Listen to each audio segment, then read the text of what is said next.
观众朋友大家好，欢迎收看1月7号公视台记台下晡新闻，我是陈淑君，咱先来看今仔有啥物新闻重点。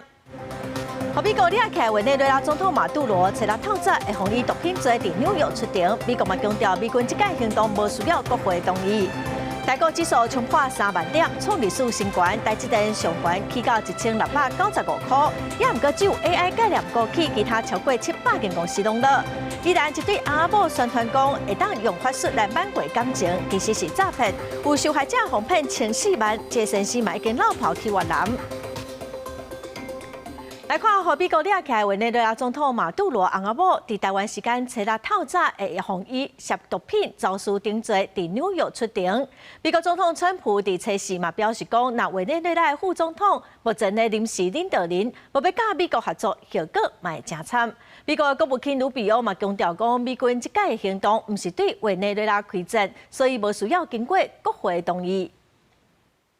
对画面当看到，伫真侪位美国毒品查缉人员的介护之下，委内瑞拉的总统马杜罗翁仔某初三暗时从亚介到美国纽约曼哈顿的机场，落飞机了后，马杜罗甲因某的目睭眼拢互摕落来。即摆按算伫当地时间5中昼12点，台湾时间6的半暝1点，马杜罗翁仔某会因为美国指控走私毒品等等的罪名来出庭。委内瑞拉最高法院任命因的副总统兼职邮部长丹尼斯·罗德里吉斯做临时的领导人。美国总统川普测试公开强调，美国愿意甲马杜罗政府其他官员合作，希望美国会当投资委内瑞拉的石油资源。若准罗德里吉斯毋甲美国合作，毋做正确的代志，会因为安尼付出凄惨的代价。不过，罗德里吉斯强调，马杜罗有关是委内瑞拉的总统，按美国赶紧放人，也否认伊有答应甲美国政府合作。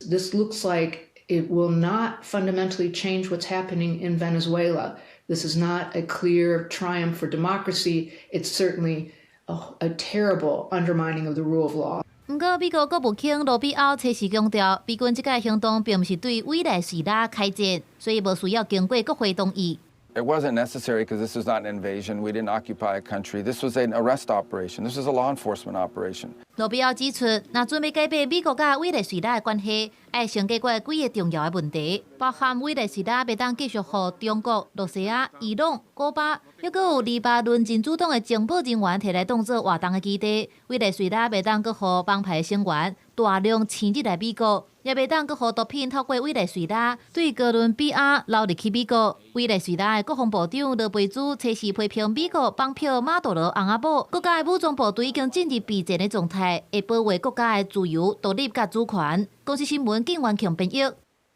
美军出动，甲委内瑞拉的总统马杜罗掠去美国，佮传出讲委内瑞拉首都附近有所在受到攻击，嘛造成伤亡，也毋过无公布详细状况。国际社会对这届美国行动是有无共款的看法，有的不满美国行动，所以上街头示威，也毋过有委内瑞拉伫海外的侨民是真欢喜伫庆祝。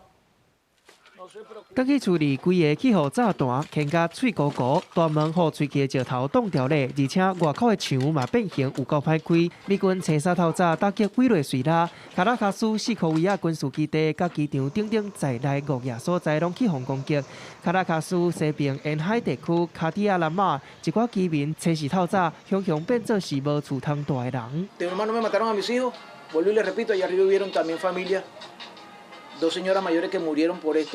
目前卡拉卡斯生活机能无稳定，这个社区足侪居民拢挖斗阵，即个临时手机充电站，有人要坐公车，有人要坐地下铁，不过却拄到班次停驶。No hay abasto, hay farmacia, todavía falta mucho. 委内瑞拉政府表示，美军的攻击影响拉圭拉州、卡拉卡斯，还有边仔的米兰达州、阿拉瓜州，造成军人、民众甲大部分的马杜罗维安团队在内人死亡。这场行动惊动国际社会。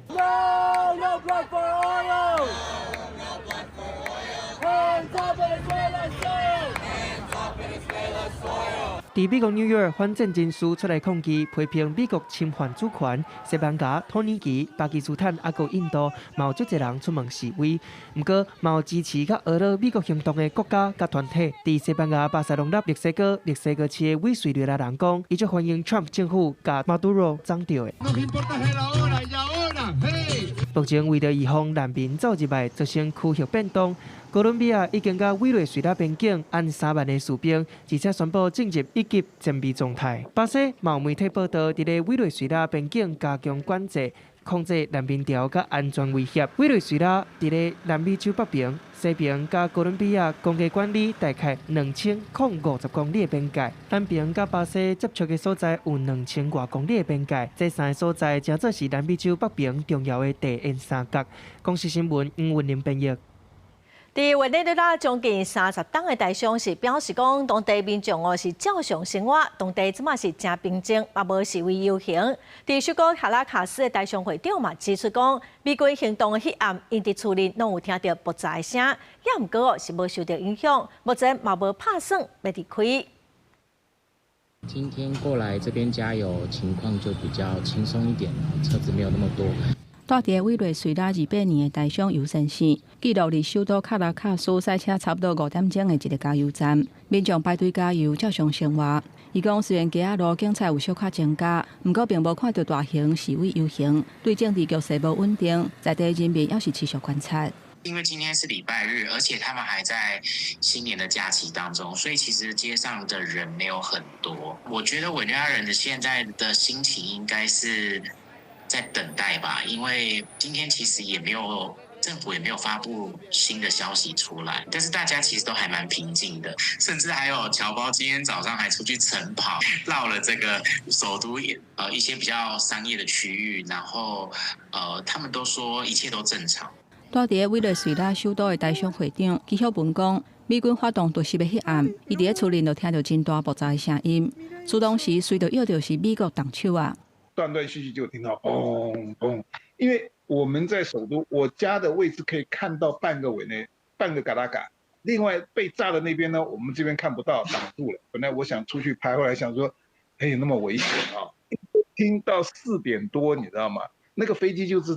一直听到这个飞来飞去的声音，现在还在这里的台胞哈，已经不太会开了啦。因为开的已经都走了。其实咱国甲委内瑞拉伫1974年断交了后，捌伫首都设立有大使馆功能的代表机构。不过2007年被北方关起了后，相关的事务就改由驻哥伦比亚办事处来办理。伫委内瑞拉已经35年的纪晓文指出，目前当地差不多有200个台侨，毋是有工课，就是有家庭，拢已经伫遐定紧生团，所以大家拢是静静伫咧观察，并无听到讲有人暗算要离开。记者综合报道。再来看台股今仔开盘个继续大起哦，指数嘛已经冲破3万点咯。今仔是收伫30105点，台积电哦，今仔上悬是起到1695块，比顶礼拜起100块。也毋过哦，只有甲台积电相关的 AI 概念股起，其他是有超过700间公司哦是拢落。最高台股大起的气势挡袂牢，29779点开盘，开盘无到1点钟就起到3万点，盘中上悬达到30339点，起990点。上主要是宽达股台积电的贡献，台积电开盘1630块，上悬起到1695块，起110块。台积电的一个大涨，反映的就是 AI 的一个成长，台积电受惠程度最高，因为它是 AI 晶片的一个独家供应商。今年呢，这个台积电的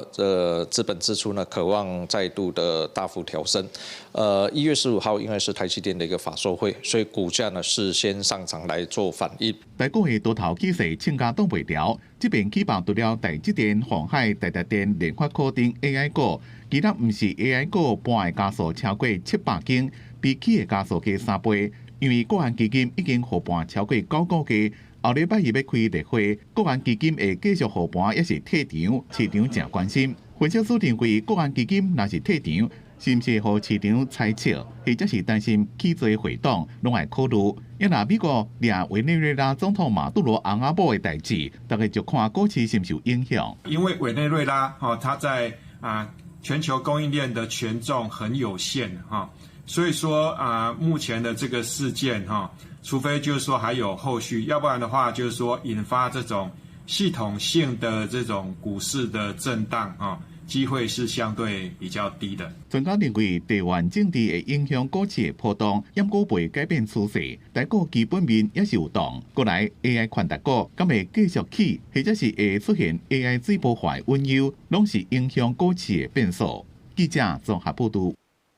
强烈大陆冷气团伫昨减弱，所以今仔有小可回温。也毋过下晡开始，会阁有一波强烈大陆冷气团落南，温度会阁再开始降哦。拜二到拜五拢真冷，透早可能只有10度左右，空旷地区哦，敢若7、8度尔尔。这嘛有可能会真做是入冬以来头一波寒流。拜二即天是24节气中的小寒，俗语讲小寒大寒并马鞍，意思就是讲伫咧小寒即天若有够寒，就当甲一寡害虫的卵寒死。春天报产的时，虫害就会较少。那照这几日的天气来讲，应该是透冻啊。气象署指出，虽然礼拜大陆冷气团减弱，毋过拜二透早受到辐射冷却效应的影响，各地体感的低温拢增加。新竹关西阁出现6.5度的低温，日时开始回温。毋过拜二下晡开始，各另外一波的强烈大陆冷气团落南，暗时开始变天。今天白天的话呢，我们刚才也提到，上午都还是属于比较稳定的一个天气。不过下午开始呢，桃园以北会出现局部性的短暂雨。今天的晚上到明天之后呢，是整个水汽最多的一段时间点。气象署指出，这波强烈冷气团会对拜二挂到拜五，其中上寒的时间伫咧拜二到拜三，这2天受到冷气团加上辐射冷却相重的影响，各地体感低温伫咧10度左右，空旷地区的温度会搁较低。气象署无排除这个冷气团会转做入冬以来第一波寒流。这波冷空气预估的强度也是来到强烈大陆冷气团哦，最低温的时间点呢是落在6号的晚上到7号的清晨，台北站的强度我们还是预估是强烈大陆冷气团的一个情形。不过因为有辐射冷却作用加持之下，可能温度会更低，不确定性比较大。气象署提醒，刷落来这波冷气团真有感觉，日时虽然会有日头，不过唔通去予日头光骗去，温度较低，是大冷的天气形态。2000公尺以上的高山拢会降到0度以下，不过因为水汽无够，落雪几率较无悬，要落雪恐惊有难度。记者陈选王志光台北报道。再来看屏东县琉球的渔船民宅群，顶个月底伫东沙岛的海域，因为原因去加着渔网啊，渔船故障。海巡署是派出4000吨级的训练舰去抢救，船顶5个人是拢平安哦，也毋过因为风影上大咯，经过5天才顺利甲渔船平安拖转来到东港。绳仔用枪拍过去渔船，海巡人员把绳仔固定好了后，准备开始拖，因为这只渔船伫海上掠鱼，煞失去动力。目前民柴群16号渔船位于本舰船尾。顶个月31中昼，伫东沙岛东南方大约100公里的所在，有渔船因为夹着网仔失去动力，海巡署接到通报，派4000吨级的训练舰救援，确认渔船顶5名船员拢安全，就直接进行拖船的作业。不过因为海涌大，海巡人员拖的时阵嘛足细腻，惊佫发生危险。经过5天4暝大风大影，总算甲船平安拖到小琉球附近海域。在同日晚上8点，云林舰抵达现场与民船会合。在确认船上5名船员都平安下，因现场海象受东北季风影响，最大阵风达10级，浪高约4公尺。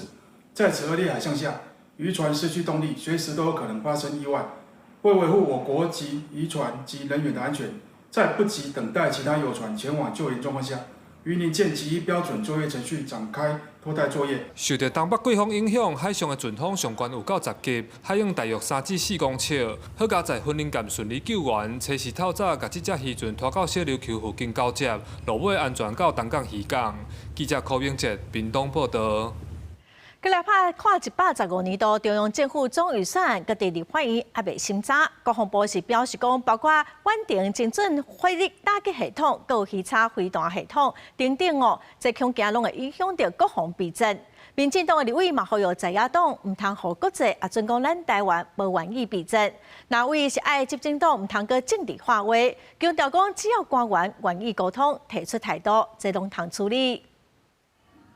关系国家今年正式推动的115年度中央政府总预算案，今年到即马也未付费审查，面对疫情威胁，尤其最近中共为台军演，国防部烦恼，预算因前多影响建军备战，也可能影响国家安全。年度预算里面，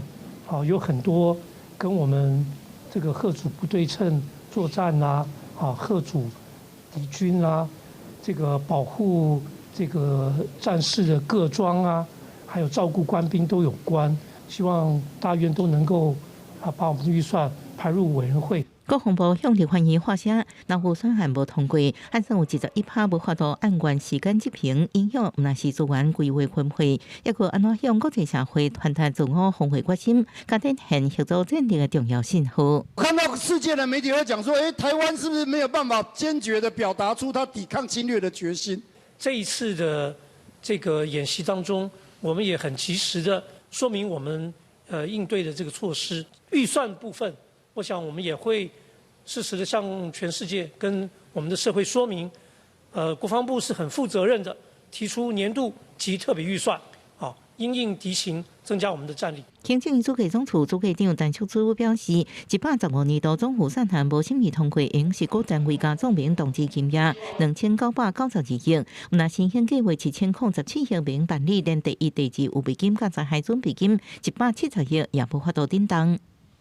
目前为止，没有一个官员针对于你们送到主计长这边、送到行政院这边，告诉大家这些是紧急重要的预算，你们紧急需求需要，但是有顺序的啦。没关系，第一个我们就希望先总预算先求通过，因为赶快去做处理，开始不能执行了，我们就必须主计长，因为我今天时间有限，因为我还有另外一题要。国民党立委李干修指，执政党卖政治化声，需要集体对话，强调若行政单位愿意沟通提出说明，无论是延长性支出，或者是已经得到利益同意的行政计划，拢有法官依据应处理，认为问题无伫制度，是伫态度。记者综合报道。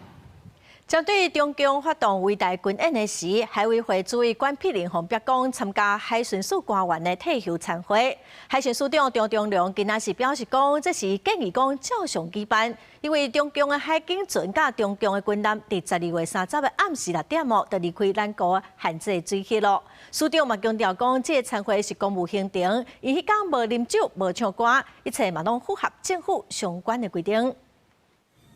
昨日中国军方连续2天发动伟大军演，紧张的时刻，海委会主委管碧玲煞是表出甲几下个海巡的高赞助餐的争议。虽然事后管碧玲有回失礼，伊讲迄天举办的是小别参会，无遂取消这个安排，造成媒体负面的形象，感觉真失礼。有任何的批评，拢愿意接受。经过整体评估，而且所有的海警船跟军舰在30号军演的当天6点钟都已经离开我们的限制水域，所以我们在晚上的9点半就建议主委说，我们的会议是可以照常进行的，没有问题。张忠良强调讲，是伊建议会当照常来举办，嘛背回讲迄天并无食酒，嘛无唱歌，参会是用主委特指费来付的，符合政府相关的规定。海协所有的情形拢伫咧海巡甲国军的掌控当中。当天的这一个参会当中，它是公务行程的一部分，当天并没有很多媒体说的这个饮宴、喝酒、唱歌之类的。参宴的部分是由主委的那个特制会来指引，那这是符合政府相关的规定。张忠良进一步表示，从2022年开始到这届军演，海巡署应对中国7届军演，呼吁民众都要相信海巡、相信国军，有能力会当处理附近海峡军事行动甲普适的侵扰。记者综合报道。国民党立委提案要修正动山条例，立法院会本地是按算讲顶礼拜5特别处理，也毋过传出讲是因为民众党团有意见，所以临时暂停。有民间团体今仔就批评讲，哪位修法是要为着替救国团、妇联会等单位来解套，嘛影响到动山回归公有，嘛阻碍着转型正义的推动，所以嘛呼吁政府拿八又搁以人数优势来通过，执政团队嘛应该卖护数、卖执行。追讨不义党产。伫妇联会摆头前大风条挂口号，由台湾基进时代力量等等部分的在野党组成的台湾前进阵线，去妇联会头前开记者会，原因是国民党立委提出修正动山条例，原底顶礼拜5要伫立法院会处理，毋过传出因为民众党有无共看法，所以临时冻点。台湾前进阵线批评那样的立委，讲因修法是要替救国团、甲妇联会等等来解套。拒绝私相授受，不当党产回归公有。民间团体同款嘛批评蓝营立委，讲因修法是要甲原地赋税组织的定义，为捌由政党实质控制人事、财务也是业务经营，内底也是要改造家，也就是财务甲业务经营，还佫加定捌的属国家者无伫即个限制内底，毋但是要互救国团、妇联会等等的党产无法度回归民众，更加互转型正义倒退路。一旦国民党继续埋头闭着眼这样干，我们也呼吁这个执政当局不部署、不执行，甚至我们送释宪。民间团体三大诉求：不义党产回归公有，反对毁灭性修法，坚持转型正义。民进党立委吴思瑶甲民众党团发声，要做伙反对修法。而图利自肥的，就是救国团乃至于妇联会，所以我们是希望民众党真的持续的要能够找回当时维护公平正义的初心哦。有哪些团体会因此而受影响？那具不具备正当性？那这个是相当复杂的问题啊，这个需要时间，所以我们目前还在进行内部的研议跟讨论。所谓400多位，这个不是事实啦。好，那我想民党在这个对任何的政策做论述的时候，也不应该随便的就说多少亿，这个是一种污名化的行为哈。国民党立委陈玉珍认为讲，党产条例修正无共意见，也会使协商讨论，毋过莫乌白做乌。记者综合报道。再来看行政院公共工程委员会公告要修正政府采购法，要来取消现在头一届公开招标，至少就要有3间合格厂商投标的限制。也毋过调查立委是真烦恼，讲这敢会造成弊案。工程委员会是表示讲，去年有6万件的标案，都有4万件是因为无够3间厂商来标，所以流标。咁此外，佮加上所有的标案拢会透明公开上网络，所以因才考虑讲要来放零限制。公部门伫咧采购时阵，常常发生流标加背标的情形。行政院公共工程委员会公告修正政府采购法，包括取消爱3间合格厂商才当开标的限制，全部简化做上优指标，强化厂商加分包商权益，抑个修改停权制度4大重点。最后，立法院交通委员会接受调查立委质询，所有的采购都公告在政府的电子采购网上面，跟以前是完全不一样，不会有重复以前那种会让厂商来胁迫其他厂商来围标的情形。有立委质疑行政院公告所案，被取消这卖第一遍公开招标，至少爱3间合格厂商投标才能开标的限制，恐会增加弊案。但金德解释讲，这卖资讯公开，电子领标率有到99.05%，厂商无啥可能会当围标。适当时期，他就必须公告这个采购预算、采购的相关计划，所以等标期也拉长，刺激更多人去投标，会减少一家投标的这个情形，这是我的判断。工程会强调，这么一年公开招标案件6万件，就4万件是因为无达到3间厂商的条件流标，平均会前11天，大案件会前更加久。将这个限制提掉，就当减少找人来盗押，抑个假投标的无必要现象。因为它还是有基本资格或是它的履约能力的限制嘛。对。那在我们的这个决标方法上面，还有一种就是合格以后，它才能进入到最低标，所以不会说因为取消3家，只要任何一家来都一定得标。工程会强调，以后就算是干那1间厂商来投标，若是无符合基本的履约限制，同款无法度得标。记者综合报道。来看宜兰关有一对翁仔某宣传讲，伊能当用法术来挽回感情，也毋过其实是诈骗。有受害者就互因骗1400万，这对翁仔某嘛互伊加当早起顶罪起诉，求刑8档。也毋过进前法院裁定讲，这对翁仔某以3万块交保的时，这先生就已经落跑去越南了，即马嘛已经对伊发布通缉。庙边打真侪诈骗宣导的布条，按平常细致，因为既然是这间庙边都是诈骗集团起点，检警调查姓刘查甫人加姓黄太太涉嫌用民俗专家黄天禄名义中心伪造为名义，公行占讨会，亦是挽回感情的所心事，合作向感情无顺的男女诈财，涉嫌以宗教名义并透过不特定的网络平台来谎称具有法力的黄天禄大师专门针对男女感情及婚姻失和来协助改运我那个1万先姐，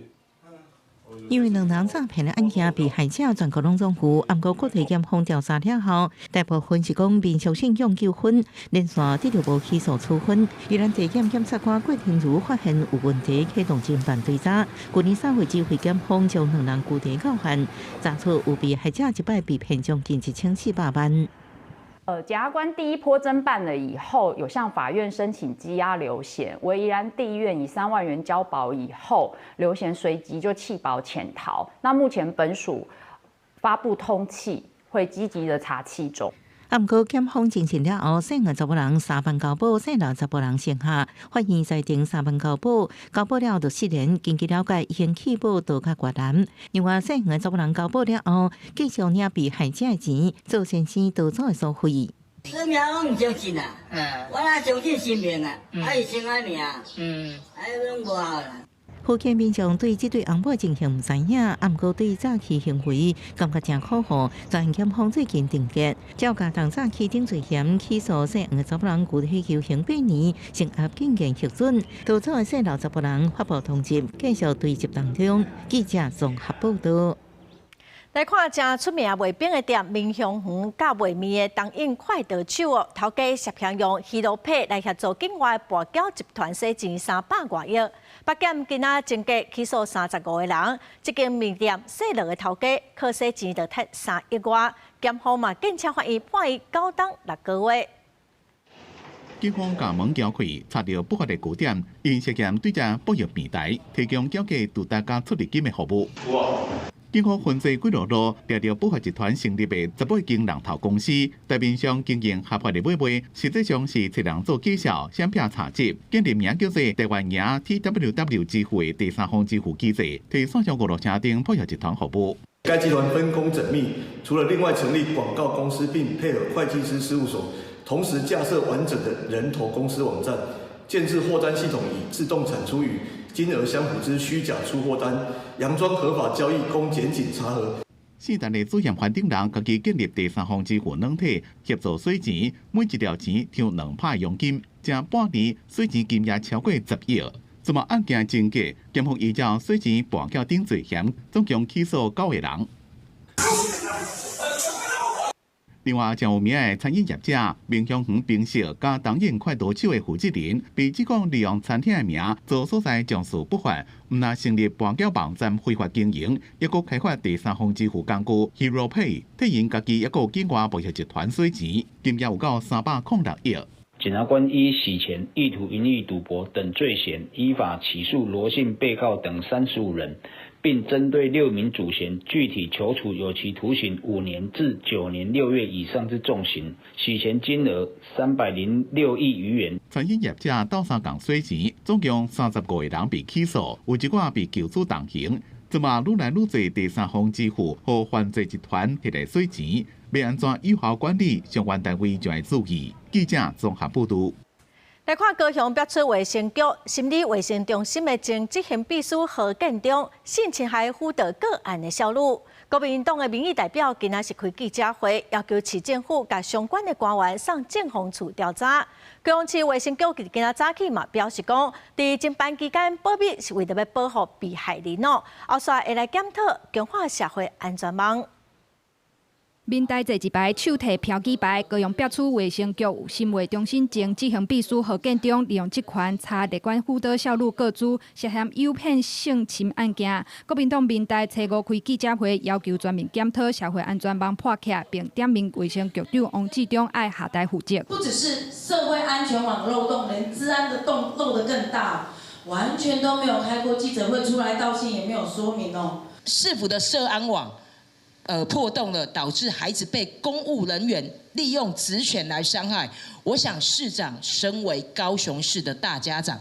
应该要有责任出来面对受害者，面对市民朋友。民代认为卫生局管理不周，应将相关官员移送政风处调查，并质疑性侵案的消息封锁半冬，才被控敢是有人渎职或者是包庇。对此，卫生局长王志忠会再回应，涉案人拢已经定处，无限更是要保护被害少女。河源跟他太太分别在卫生局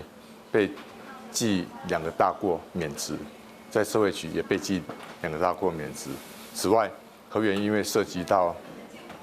违反儿少权法，也被处以最高60万的罚款。这个部分也是要打破一个迷思，不是职权越高，他就可以理所当然的去获取这些的名单，因为如果不是他的职务内容，他就不应该有这样子的一个权限。妇女团体认为，政府甲相关机构应全面检讨个案查看宽限。高市府表示，后续会为制度、管理苛刻等方面落实矫正，并委托外部治安专家调查，强化各组甲降低各组漏涉风险。针对个案，嘛会继续配合司法调查，检讨保护机制。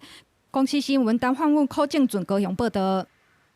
来看有民众伫中华河边的美港公路看到一只保育类的石虎死伫路边，县政府的农业处是表示讲，这应该是一只母的已经成年的石虎，有可能是过车路时去互车弄死哦。这嘛是今年全国头一件石虎落塞的事件。车辆来来去去的车路，有一只石虎就安尼停伫路边，已经明显死亡。初五透早伫中华河美港公路的路边，有民众发现一只保育类的石虎死亡，随通报机关处理。这也是今年全国头一件的石虎落塞事件。7点40几分的时候跟我讲，说他去上班的时候看到，要我赶快来处理。因为石虎是保育类啊，所以在路的中间那边，我们也很怕2次伤害啊，就请民众把它帮我一起把它移到路边一点。中华台61线美港公路就伫乌溪边啊，附近嘛有农田。中华县农业处表示，这只石虎有可能是为要找食的，过车路时阵不幸互车弄到。初步研判是一只母的成年的石虎，会搁送去南投生物多样所进一步研究分析。依照现场研判，应该是石虎经由无锡跨越到台61线，不幸被车子撞击。那石虎的个体，县府这边已经送往农业部生物多样性研究所进行解剖分析研究。中华县政府表示，透过石虎的监测资料显示，河滨电台61线乌溪附近是石虎活动的热区，附近车路拢有采告示牌，提醒用路人爱注意石虎。随后嘛会通知公路总局，针对这路段评估相关的应用措施，避免搁再发生石虎和车弄死的事故。记者杨淑晴中华报道。嘉义县阿里山乡大棒村的民众去年底通报讲，伫工寮看到台湾乌熊。林保署嘉义分署透过现场的红外线监测相机，即是讲元旦开始连续3天乌熊逐天拢有来讲工寮找食食。台湾乌熊拍开工寮内底冰箱，爬入去内底咧找食物。林业保育署到伫嘉义县阿里山大棒村这个工寮的监视器，为元旦开始已经连续3天拢翕到有熊出现伫这个工寮。林业及自然保育署嘉义分署自去年12月31号接获阿里山大棒村民的通报，有黑熊入侵工寮，随即派员进行监测。经过监测的证实，从今年的元旦到1月3号，黑熊每天都入侵工寮。林保署家己分署表示，为翕到影片初步判定，这只乌熊大约有160公分悬，头有受伤的痕迹，应该是讲的成年乌熊。推断可能是最近天气上寒，才会冒险走入去人大的所在四界找物件食。嘉义分署已跟部落启动了黑熊防范应变机制，在此呼吁，食物管理是防范黑熊靠近聚落的重要关键。因此，户外的食物。厨余以及储物饲料应该要妥善的收于室内。为着要保护民众性命甲财产安全，嘉义分署嘛对附近的部落甲露营区来宣导，嘛指导工寮主人利用无定时的声音，也是光线配合风行的电网，阻止乌熊佮挖进工寮。记者林慧婷嘉义报道。高雄市285个社区活动中心有超过7成是违章建筑，所以嘛无法度申请经费来翻新。亲像是大树的正卡活动中心就起伫大排水沟仔的顶头，这实在是真危险。地方的民众是望讲，市政府应该要重视社区活动中心的问题。高雄大树正卡活动中心是民国78年起的，除了是当地集会所以外，即阵嘛是社区的关怀据点。不过因为厝是起伫咧大排水沟顶悬，下面完全无地基，这30多年来，除了漏水壁岩的问题，对门前的楼梯坎就看会出来，各有地基下陷的状况。社区表示，因嘛想要翻新改建，不过都因为是违建，拖无经费。希望会当甲大楼的安全性先做起来安尼啦。即摆问题就是牵涉到伊是违建，所以你要请什么经费拢无法度。上游落来大丸石头，其实拢会甲下面的基桩是整个会把它破坏掉。啊，你若破坏掉的话，讲以后这栋建筑物当时。要倒去，咱无人知啦。根据统计，高雄市拢总共285台活动中心，亲像正卡安尼，无使用这招建造属于违建的，都有218台。尤其即阵有真侪大活动中心，拢是做社区关怀据点来使用，无法度改建，对时代出入活动拢造成困扰。民政局表示，因为大部分的地拢是农牧地，无合法，现在只会当透过建部的权责单位去解决产权登记和建部合法，才有法度来申请经费。对此，社会局是表示，若是有从事社会福利的据点，会当有淡薄补贴。而有修缮或充实设备需求，均可依函报区公所呈转社会局申请补助。高雄市65岁以上的时代已经超过55万人，关怀据点设置社区活动中心，违建的问题若是无法度解决，对整个长照的推扫是真大的阻碍。正卡社区讲，活动中心当时要倒无人知，想要补强无才调申请经费，有土地通起新的，嘛爱等经费到位。或时段伫这种场所上课，若出代志，责任谁人要来担？记者郭家祖、邱朝阳、高雄场报道。卫生福利部的健保署去年11月开始试办假日轻急症中心，叫做 UCC 哦，望讲会当来消透大病院急症的压力。台北市医师工会说，即个讲实施2个月来，全国 UCC 一日接看350人左右，上班是有5个中心哦，平均1点钟接看1个病人。健保署是表示讲，今年4月会来做回检讨。为了要分流假日轻急症的病人，消透大病院急诊的压力，卫生部健保署自去年114年11月开始，举办假日轻急症中心，简称 UCC， 提供发烧、胃肠无爽快、外伤的医疗服务。到这嘛实施2个月。目前的话，应该比较不考虑去，因为家里附近有很多其他大医院，就不用跑这么远。因为就在家附近啊，因为平常的诊所假日也没开，那他有开 ，OK 啊，可以的。台北市医师职业工会分析 ，UCC 特工的医护人员人数成本支出12万，全国13个点，大约是156班。新政策实施到即嘛，全国 UCC 特工来看诊的只敢350人左右，而台北、新北5个 UCC 看诊的人数占全国比例无到2成，平均1点钟才看一个病人，互人担心资源分配甲效果。担心啊，然后政府的这个不断的资金挹注，但其实反而是没有办法达到预期的效益，也会让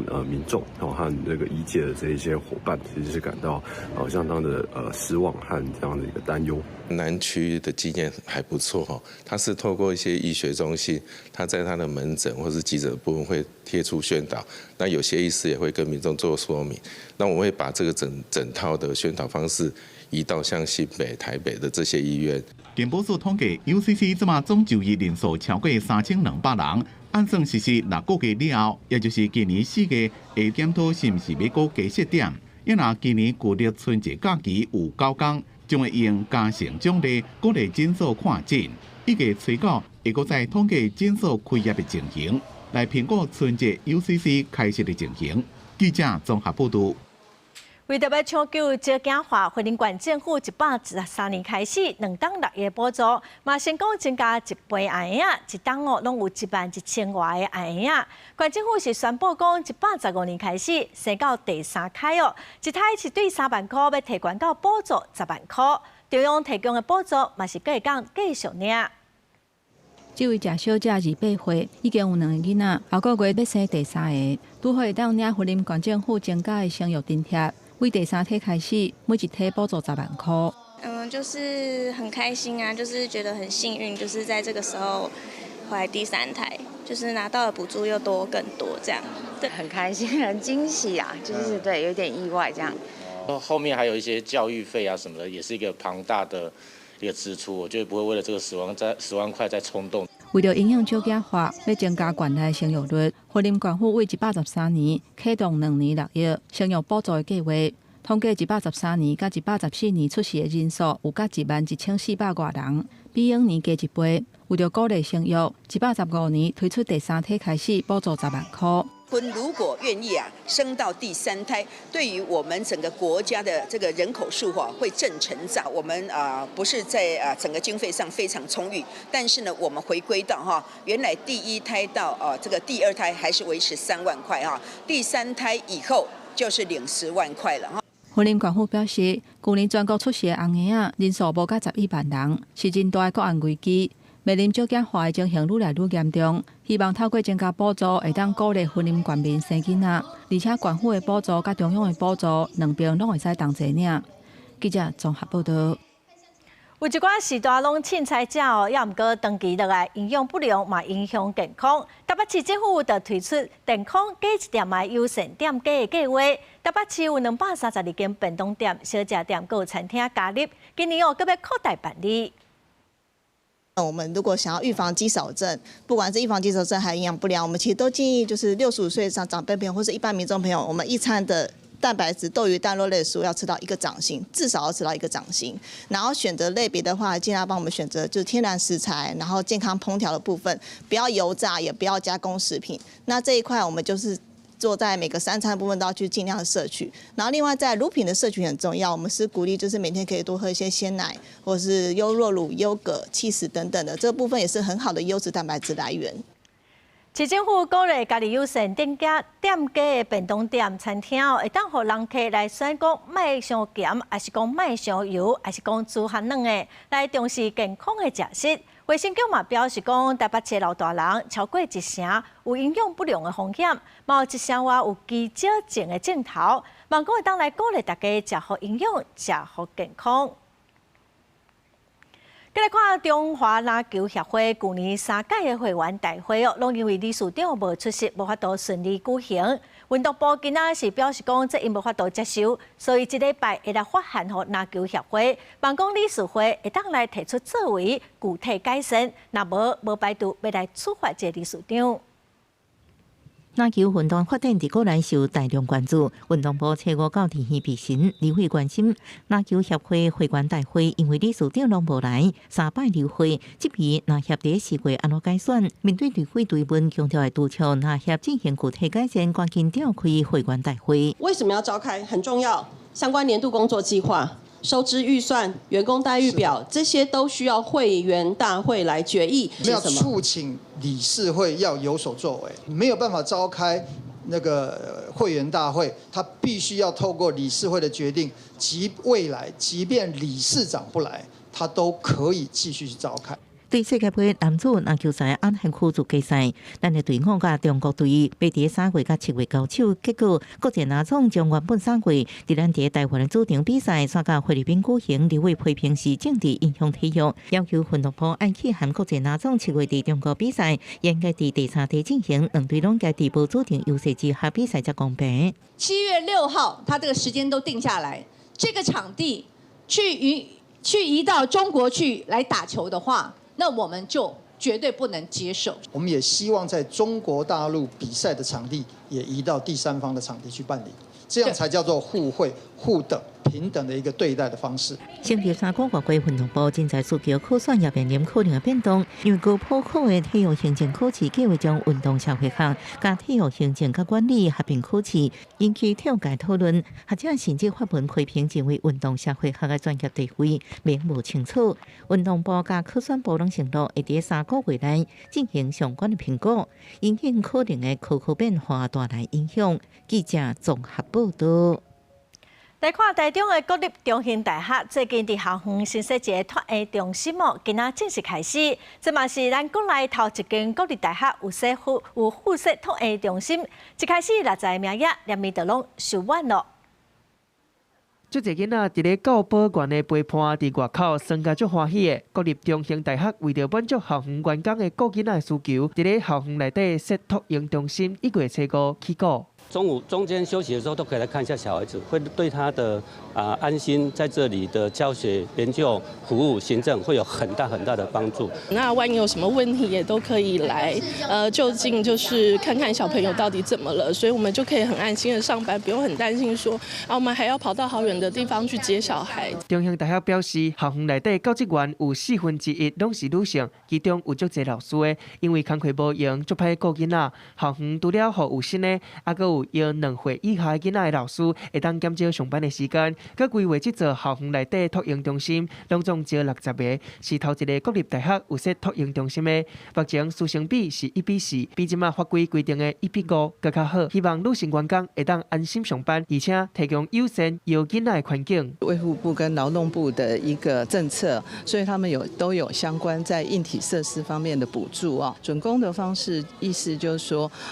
如果他送孩子来收托，那每一个月啊，我们会补助14400的托育费用。社会局表示，除了中央补助硬体，市府嘛会互家长饲囡仔补助来个负担减价。目前全市公托已经有48家，嘛会继续丢失。也若负责经营的团队表示，顾囡仔人才不足是未来幼囡仔环境最大的挑战。它的成长呢，是一个非常快速的算一个产业吧，所以在市场的一个托育人员的供给上，其实我们也面临到一些压力跟困难啦。校方嘛表示，目前营运方式是采委外经营，今年包括14个校外囡仔已经满，以后招生若是有名额，会以招校园内底职员的囡仔优先，再开放职员的孙仔，还有一般民众来申请。公视新闻林建生、王良涛台中报道。去年底台北随机杀人案遭到嫌犯也毋过说不幸过往的英雄，而家属台北泽文已经做好纪念碑哦。市长蒋万安会甲家属来沟通成立的时间。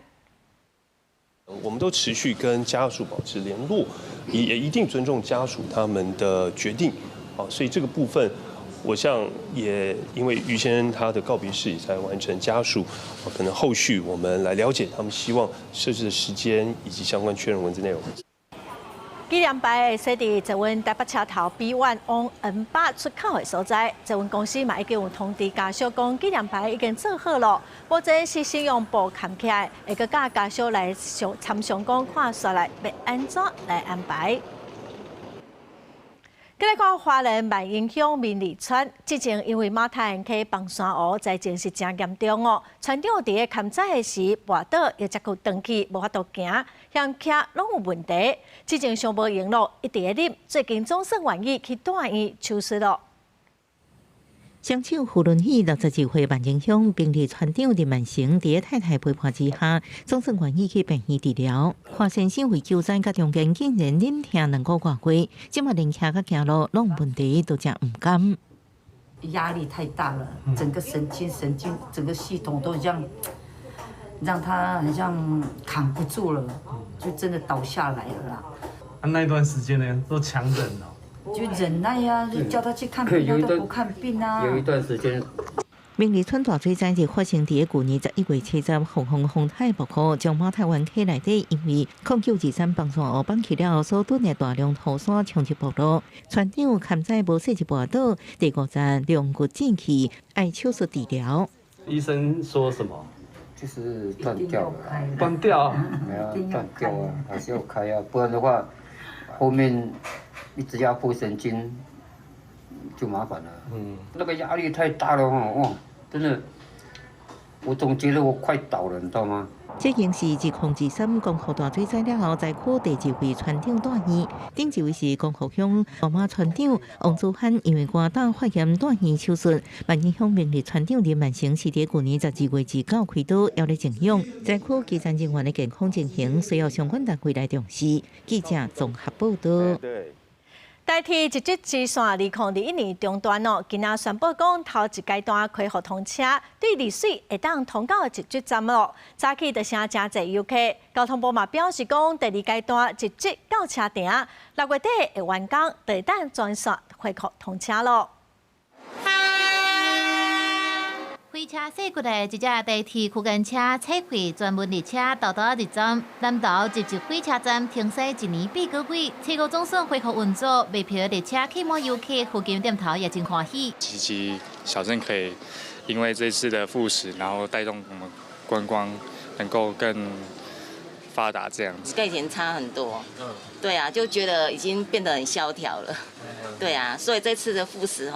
我我们这边店家应该大家都很开心。代替集集之山，第2021年8月因为大水祸引发走山的灾情，造成集集到车埕停驶。崩坑重启的过程发现损害比想的更加严重，所以伫2024年5月，搁再启动崩坑扩大的工程，集集火车头也宣告停驶，而且敢若会当驶二水到落水之间。集集顶公所表示，停驶期间火车头四边的观光客是大减少，期待恢复赛车了后，配合工厂的整建，重新振兴当地经济。包括我们的火车站的卖场的那个重新的整建，以及旁边的自行车道的一个整修，都花超过了2个加起来超过了1亿元这样子。那配合这次的复驶，那整个环境的改善也都已经做好了一些准备。我们现在是复驶到集集站，那如果要到车城的话，我们在今年的7月份会复驶到车城站，也就是全线会复驶。好。交通部表示，二水到集集是第一阶段的恢复赛车，第二阶段集集到终点站车埕，按算今年6月底完工了后，会当全线拢恢复运作。2阶段拢会推出纪念的月台票，敢若伫中部的13站会当买到。公司新闻采访报道。来看西班牙的马德里一间吉米路的工厂，最近参考历史文件，结出3000年前的苏米米路，是用现代原料结出迄当时用古麦仔、椰子等原料结出迄当时的米路。金粉色的麦仔酒慢慢倒满贵的杯仔，也有香港的麦仔酒泡，看起来就真好啉，互消费者挡袂掉，第一时间就啉落去。西班牙马德里一间麦仔酒厂是人做，运用一份即马数千年历史的苏米王朝的结酒配方，搭配考古研究，找出苏米王朝时期的麦仔酒风味，互真侪消费者学了解会达志。Se ha conseguido reconstruir lo que hacían hace 3000 años y que los sabores debían ser bastante parecidos. Es un viaje en la historia diferente, esa cosa que no puedes hacer de otra manera. 这份冷过几啊千年，重新登到人间的滋味，是西班牙国家研究委员会研究员芭芭拉伯克无丢地发现一首罕见的苏米赞美诗，是献给麦仔酒女神林卡西。伫诗中，都有结做麦仔酒的线索，会当互伊用线索结合其他描写麦仔酒原料甲食物种类的古代文献，找出制作原料，互结酒师会当重现美索不达米亚文明时期所啉的麦仔酒。This text only mentions the use of aromatics, but it doesn't specify the aromatics. And there I had all of a sudden a little text, a little list telling me what kind of aromatics you would use for beer. And I thought, that's wonderful, that's great, that's something new. 依照当时的文献记录，这种号名做胡姆巴巴的苏米麦仔酒，因为当时年代也无麦仔酒花，所以使用包括古麦椰子甲香味食物等原料制作。为着互民众会当啉到3000多年前的苏米麦仔酒，西班牙伫11月举行的科学周期间，特别举办一场融合科学、历史甲感觉体验的试饮活动，互参加民众啉无发酵的果汁甲成品麦仔酒的风味，也带领民众亲自了解发酵的过程，毋望大众会当更加了解透过现代技术国外的苏米麦仔酒有偌珍贵。公司新闻电视董编译。下半部的天气，咱来看各县市详细资料。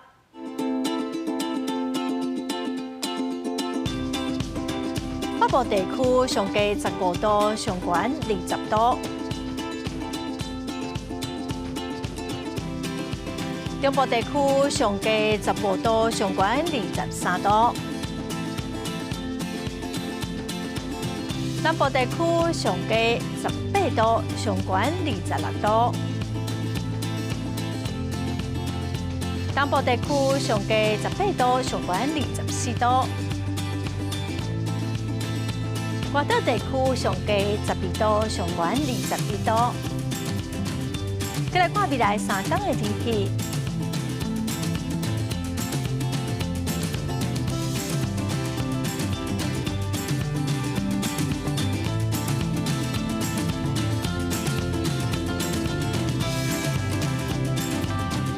感谢观众朋友收看《公视台语台》播新闻，我是陈淑君，明仔载播3点，咱再会。